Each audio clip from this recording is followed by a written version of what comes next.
দুনিয়ার লোভ, দুনিয়ার নেশা বাড়ানোর প্রতিযোগিতা, আরো গাড়ি, আরো বাড়ি, আরো বিল্ডিং, আরো দালান, আরো জায়গা, আরো জমি, আরো ক্ষেত, আরো ফসল, আরো নেতাগিরি, আরো মাতব্বরি, আরো অহংকার, জি ফুত, এই নিয়ে বাড়াবাড়ি। আল্লাহ তাআলা বলে সব এগুলো তোমাদেরকে ডুবাইয়া দিল, আখিরাত ভুলাইয়া দিল।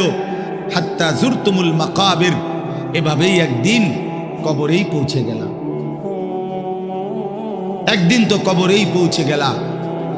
কাল্লা সাউফা তা'লামুন, আল্লাহ বলে সাবধান বান্দা, এই কবরে আসলেই তুমি জানতে পারবা তোমার নাফরমানির শাস্তি কি। সুম্মা কাল্লা সাউফা তা'লামুন, আবারও জানতে পারবা হাসরের ময়দানে জাহান্নামের শাস্তি দিয়া তোমার নাফরমানির পরিণতি কি।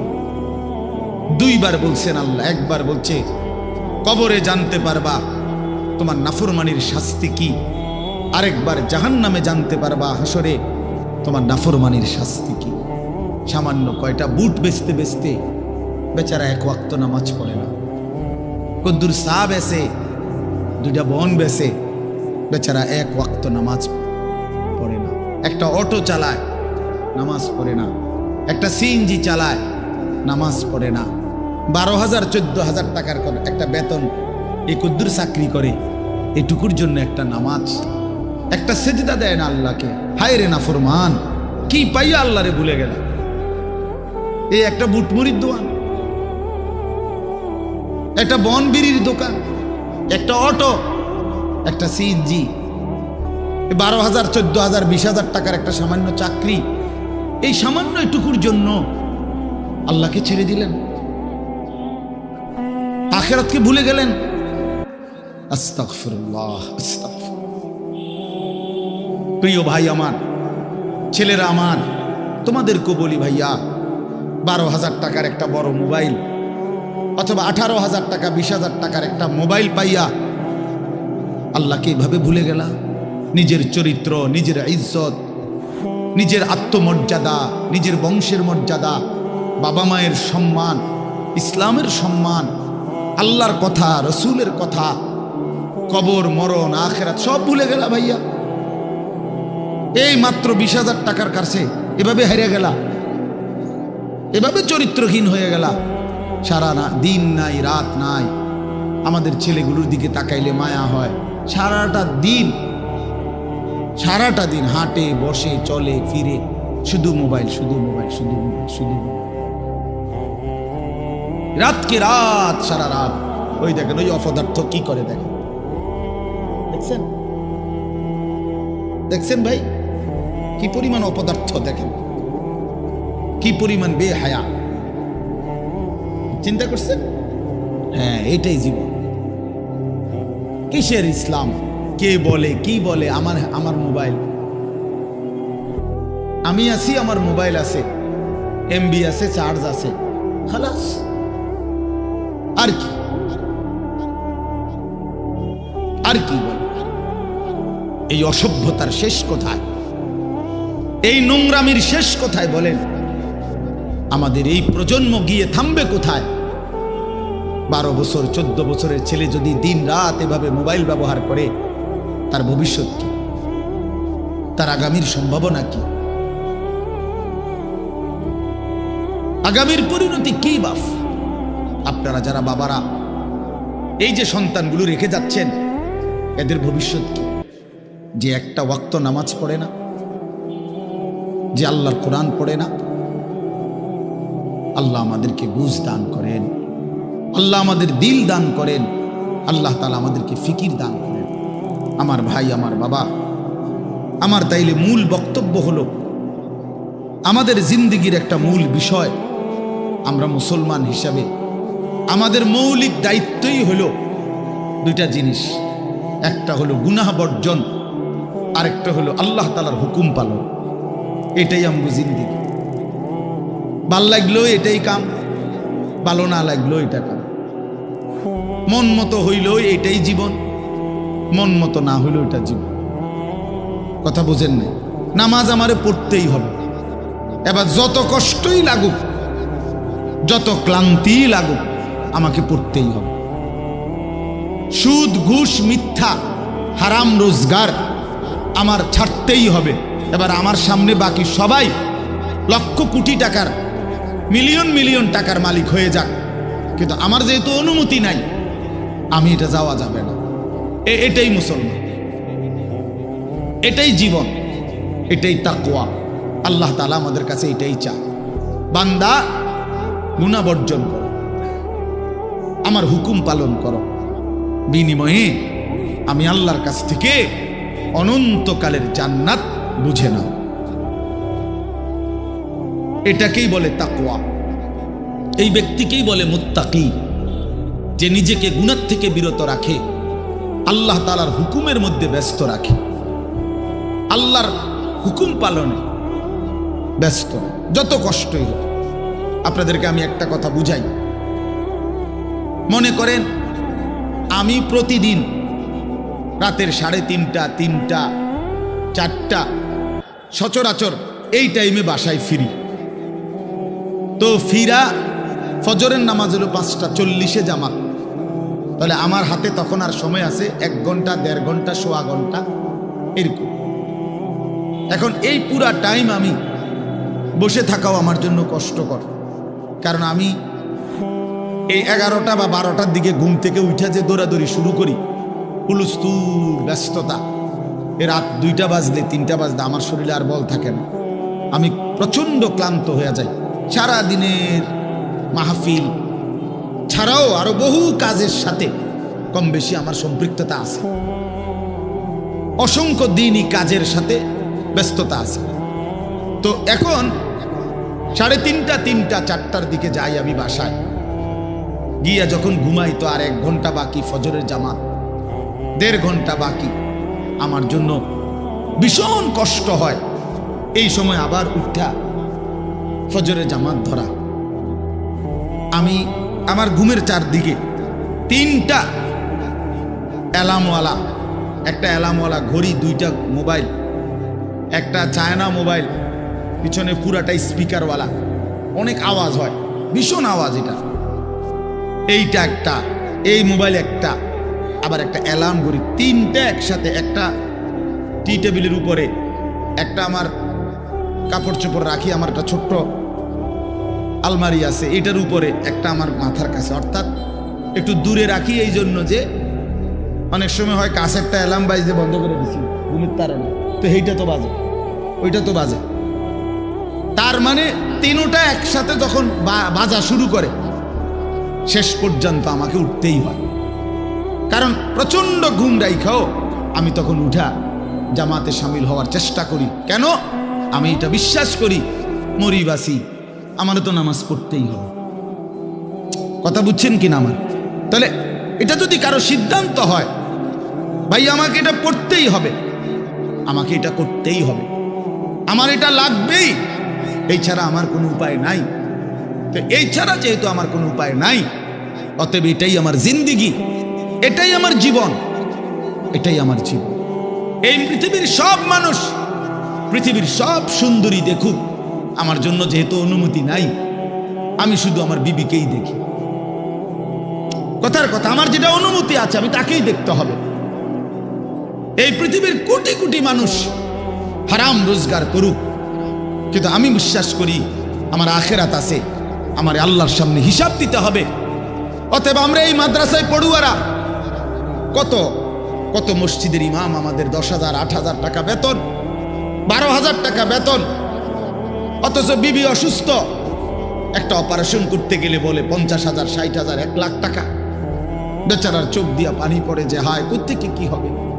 কিন্তু এরপরেও এই 8-10 হাজার টাকা বেতনে আমাদের এই কওমি মাদ্রাসাগুলোর বেতন, উস্তাদদের যা বেতন তো আমরা বলি না, এই যাই একটু ওজিফা দেয়, এটা তো এক একজনের 50, 60, 70, 80 হাজার টাকা করে, ঠিক না? কি বলে জানেন? অল্প কয় টাকা, অল্প কয় টাকা। এইটুকু দিয়ে খোদার 30 দিন আখেরাতের আশায়, পরকালের আশায় কলজা বাইন্ধা হারাম থেকে বাইচা জিন্দিগি চালায় বাপ। কারণ মুমিন বিশ্বাস করে এটাই আমার শেষ না, ইমানদার বিশ্বাস করে মুত্তাকি বিশ্বাস করে এখানে আমার শেষ না, ऐसे रहे या वैसे रहे वहां देखना फिर कैसे रहे। দুনিয়া এমনি কিংবা হেমনে একভাবে না একভাবে থেকেই গেলাম, দেখার বিষয় হলো সেখানে কেমন থাকবো। নিজের ভালো দরকার, নিজের কল্যাণ দরকার, নিজের বিবেক নিজের অনুভূতি দরকার। আমি যদি কিছুই উপলব্ধি না করি তো কি শুনলাম? 30 বছর জুমার বয়ান শুনে, 40 বছর ধরে জুমার বয়ান শুনতেছে, অথচ বেচারার কোনো পরিবর্তন নেই। এ কি জিন্দেগি? 30 বছর ধরে বয়ান শুনতেছে, অথচ কোনো চলাফেরা, আদব, আখলাক, চাল চলন, উঠা বসা, লেনদেন, আচরণ, উচ্চারণ কিছুতেই পরিবর্তন নাই, তো কি ফায়দা হল বলেন? এই জন্য দয়া করে কোরআনুল কারীম আমাদের জিন্দেগি পরিবর্তনের জন্য, জীবন সাজিয়ে তুলবার জন্য, হুদাল্লিন নাস, এটা মানুষের হেদায়েত, হুদাল্লিল মুত্তাকিন, যারা আল্লাহকে ভয় করতে চায়, আখিরাত পেতে চায়, জাহান্নাম থেকে বাঁচতে চায়, আল্লাহর নাফরমানি ছাড়তে চায়, জান্নাত পেতে চায়, আল্লাহ পাকের গোলামি আর বন্দিগি করতে চায়, আল্লাহ বলেন তাদের জন্য সুস্পষ্ট পূর্ণাঙ্গ নিখুঁত হেদায়েত। এখান থেকে জান্নাত, একদম নিখুঁত লোকেশন। কোরআন লোকেশন একদম নিখুঁত। কোরআনুল কারীম আল্লাহ তাআলার জন্যই নাজিল করছে। বহু সিফাত কোরআন শরীফের আল্লাহ তাআলা বলছে। মাউইযাতুন, এটা উপদেশ, বুশরা, এটা সুসংবাদ, রাহমাতুন, এটা রহমত, বাসাইরুল লিন্নাস, এটা মানুষের জন্য অন্তর্দৃষ্টি সম্পন্ন জ্ঞান, গভীর জ্ঞান, এটা তিবিয়ানান লিকুল্লি শাই, সমস্ত বিষয়ের পরিপূর্ণ বিস্তারিত বর্ণনা। এসব কোরআনের বৈশিষ্ট্য। মা ফাররাতনা ফিল কিতাবি মিন শাই, আল্লাহ তাআলা বলেন কোরআনুল কারীমের মধ্যে আমি কোনো কিছুর আলোচনা ছেড়ে দেই না। আমার বান্দার কিয়ামত পর্যন্ত যত জরুরত সব আমি পূর্ণাঙ্গ করেছি, বিস্তারিত বলেছি, কোনো আলোচনা বাদ দেই নাই। দেখতে ছোট হলেও এতে পূর্ণাঙ্গ আলোচনা। আহসানুল হাদিস, আল্লাহ তাআলা বলেন কোরআনুল কারীম হচ্ছে সর্বোত্তম কথা। কিতাবান, কোরআনুল কারীম হচ্ছে এক মানুষের জিন্দেগীর সকল বিষয়ের পূর্ণাঙ্গ আলোচনা সমৃদ্ধ একটি বই, কিতাব, যার মধ্যে সব বিষয়ের পূর্ণাঙ্গ আলোচনা আছে। মুতাশাবিহান, কোরআনুল কারীম হচ্ছে প্রত্যেক কথা একটা আরেকটার সাথে চমৎকার মিলওয়ালা, এলোমেলো কোনো কথা নাই, উলট পালট কথা নাই, লটসর কথা নাই। মাসানি, কোরআনুল কারীম হচ্ছে আল্লাহ তাআলা বলেন বারবার তেলাওয়াতকৃত, পাঠকৃত কিতাব। এটাই একমাত্র কিতাব আসমানের নিচে জমিনের উপরে যেটা কোটি কোটি মানুষ প্রতিনিয়ত 24 ঘন্টা পড়তেছে। কারণ পৃথিবীতে একই সময় সূর্য ডুবে না, সময় এক মুহূর্তের একই হিসাবে না, এটাই আল্লাহর কুদরত। এখন যদিও রাত, আমাদের এখানে সব জায়গায় এখন রাত, সৌদি আরব আরো 3 ঘন্টা এখনো আলো বাকি আছে। ওখানে দেখেন গিয়ে প্রখর রোদ, অথবা আসরের পরের টাইম, তাহলে সেখানে তো এখনো আরো 2-2.5 ঘন্টা আলো আছে, কোথাও পূর্ণ দিন। তাহলে এই যে সময়ের ব্যবধান, তার মানে হলো আমাদের রাত 10টায় 11টায় মনে করেন আমাদের মাদ্রাসার পড়াশোনা বন্ধ হয়ে গেল, কিন্তু সারা পৃথিবীর থেকে বন্ধ হয় না। আল্লাহর জমিনের কোথাও না কোথাও আজান হচ্ছে, কোথাও না কোথাও নামাজ হচ্ছে, কোথাও না কোথাও জিকির হচ্ছে, কোথাও না কোথাও মালিকের কোরআন তেলাওয়াত হচ্ছে। এটা বন্ধ হয়ে গেলে পৃথিবীর নিঃশ্বাস বন্ধ হয়ে যাবে। আমাদের নিঃশ্বাস বন্ধ হয়ে গেলে অক্সিজেন বন্ধ হয়ে গেলে যেমন জীবন চলে যাবে, আল্লাহ তাআলার জিকির, কোরআনুল করিমের তিলাওয়াত, আজান, সেজদা, আল্লাহর ইবাদত, আল্লাহর ডাক, এটা বন্ধ হয়ে গেলে পৃথিবীর নিঃশ্বাস বন্ধ হয়ে যাবে। তখন কিয়ামত হয়ে যাবে, পৃথিবী আর থাকবে না। এটা রাসূলুল্লাহ সাল্লাল্লাহু আলাইহি ওয়াসাল্লাম বলছেন, লা তাকুমুস সাআ হাত্তা ইউকালা ফিল আরদ আল্লাহ আল্লাহ। ততক্ষণ পর্যন্ত কিয়ামত হবে না যতক্ষণ পর্যন্ত জমিনে আল্লাহ আল্লাহ উচ্চারণ হবে।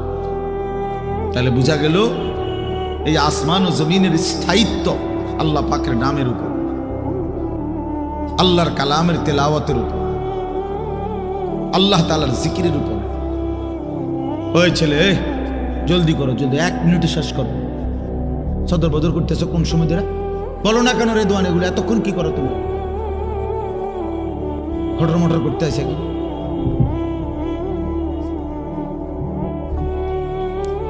তো এই জন্য বাপ, আমরা প্রত্যেকেই এটা মনে রাখা যায়, কোরআনুল কারীম আমাদের জিন্দেগি পরিবর্তনের জন্য কতভাবে যে আপনার আল্লাহ তাআলা কোরআনুল কারীমের মধ্যে কোরআনুল কারীমের বৈশিষ্ট্য তুলে ধরছেন বহুভাবে। কোরআনবিহীন জিন্দেগি একটা ফালতু জিন্দেগি। কোরআন তেলাওয়াত করতে পারে না, একেবারে দেখে দেখেও আল্লাহর কোরআন পড়তে পারে না, এটা ফালতু মুসলমান, একদম ফালতু লোক, এটা বাজে মানুষ, এটা আকামলা লোক, এটা বাদ কতটি খায় আর ঘুম যায়, আসছে দুনিয়া সিত্তিয়া ঘুম যায়, তুমি চিনছে বাতের থালা, ফাঙ্গাস আর তেলাপিয়া, বুঝেন নাই? এটাই চিনছে, দুনিয়া চিনছে, ভাত, মাছ, বিল্ডিং, ঘর, দালান, পেশাব পায়খানা, যৌন চাহিদা পূরণ, জিফুত লইয়া কাবজাব, খালাস, এইটাই মনে করছে সে জীবন। অথচ এইটা কাফের মুশরিকদেরও জীবন, এটা জন্তু জানোয়ারেরও জীবন। সমস্ত বেঈমানও এই খাদ্য পানীয়, আহার, নিদ্রা, কামাই রোজগারি, যৌন চাহিদা পূরণ, পেশাব পায়খানা, ঘুম ইত্যাদি নিয়েই ব্যস্ত। জন্তু জানোয়ারও এগুলো পূরণ নিয়ে ব্যস্ত। তা আমি যে মুসলমান, আমার আলাদা বিশেষত্ব কি? আমার আলাদা গুণাগুণ কি? বাতখানার নাম নিয়ে মুসলমান বলেন, ঘুম যাওয়ার নাম নিয়ে মুসলমান। তো তাই বিল্ডিং করছেন আপনি, আমি একটা বিরাট মুসলমান, হুজুর আল্লাহর রহমতে 6 তলা বিল্ডিং করছি। আপনি 6 তলা বিল্ডিং করছেন? এই 4 তলা, 6 তলা, 10 তলা এই সমস্ত বিল্ডিং আমাদের বাংলাদেশে যেগুলো, ইউরোপ, আমেরিকা, এগুলো তো গণা তো ধরেন, তো গরু গরু মনে করেন, এগুলোর তো তারা গরু গরু মনে করেন। আমার একজন পরিচিত আছে, জাপানের থাকে, উনি আমার বলছে, হুজুর আপনারা যে সমস্ত প্রাইভেট কারে চলেন, এগুলো দিয়ে আমাকে জাপানে ছাগল টানে। তো এইখানে এগুলাতে আমি যদি বলি, মিয়া চিনেন কত বড় বক্তা, প্রাইভেট কার দিয়ে আসছি, খামখেয়ালি মনে করছেন মিয়া?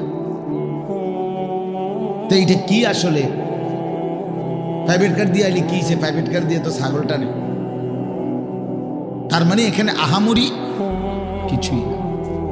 কিছুই না। এজন্য বাপ, মুসলমানের সন্তান আমরা, আমি একজন মুসলমান আজ এত বছর ধরে, অথচ আমি আমার মালিকের কোরআন পড়তে পারি না, আমার মালিকের নামটাই সুন্দর করে নিতে পারি না, আমার রসুলের শেখানো একটা দোয়া মুখস্থ বলতে পারি না। এর চাইতে দুর্ভাগ্য, বদনসিব আর কি হতে পারে? এর চাইতে ফালতু জীবন আর কি? যে তার মালিকের নামটাই নিতে পারে না, যে তার মালিকের কিতাবই পড়তে পারে না, যে রাসূলুল্লাহ সাল্লাল্লাহু আলাইহি ওয়াসাল্লামের শেখানো দোয়াই পড়তে পারে না, যার কলিজার ভিতরে আল্লাহর কোরআনই নাই, তার জীবনটা একেবারে একটা বেহুদা জীবন, একেবারে পরিষ্কার হাদিস। রাসূলুল্লাহ সাল্লাল্লাহু আলাইহি ওয়াসাল্লাম বলেন, ইন্নাল্লাযী লাইসা ফি জাওফিহি শাইউম মিনাল কুরআন কাল বাইতিল খারিব। নবী সাল্লাল্লাহু আলাইহি ওয়াসাল্লাম বলেন, যার অন্তরের মধ্যে আল্লাহর কোরআন নাই কিছু পরিমাণ, তো সে একটা বিরান ঘরের মতো, সারা বাড়ি আলগা বাড়ি। যে বাড়িতে মানুষ থাকে না, কুকুর বিড়াল থাকে, গরু ছাগল থাকে, যেই বাড়িতে সাপ বিচ্ছু থাকে, এখন আর মানুষ থাকে না, মানে বিরান ঘর। এটা ফেলে দিছে আর কি। এই ঘরে ওনার এরা নতুন ঘর বাইন্দা মনে করেন চলে আসছে। এখন ওই পুরান ঘর যেটা আলগা পড়ে আছে, এটার মধ্যে এখন আর মানুষ কেউ থাকে না। তো এটার মধ্যে আপনার কুকুর বিড়াল থাকে, সাপ বিচ্ছু থাকে, এই সমস্ত পোকামাকড় থাকে। এটারে কয় বাইতুল খারিব, বিরান ঘর, সারা বাড়ি। আপনারা কি করেন আমি জানি না, আপনাদের অঞ্চলে কি বলে কর সারা বাড়ি, বুঝছেন তো কথা এটা না? কত সারছে বুঝলেই। এই সারা বাড়ি